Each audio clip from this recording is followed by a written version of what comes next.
in a lot of ways, I really feel as though I've watched Craig David grow up in front of the cameras. I think we first met maybe 99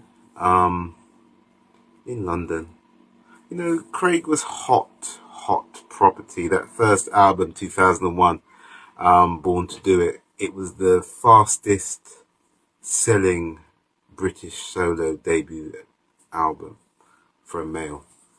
And he sold tons, you know what I mean? Before Lamar, but after Mark Morrison came Craig David. I will go into Mark later. You cannot talk about British R&B without honouring Mark Morrison, because, you know, he's still doing it with that track, Return of the Mac, still after all these years. But let's get back to Craig.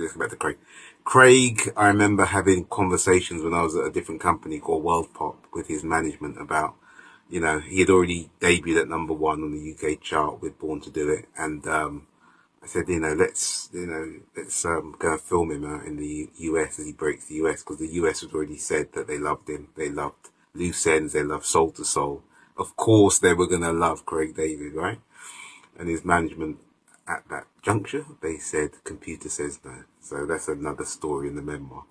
In any case, he came out with his second album, the difficult sophomore album called Slicker Than Your Average.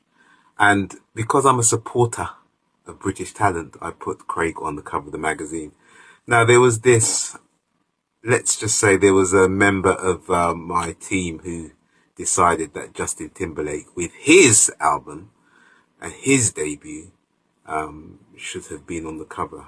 And I was like, no, we got to support home team.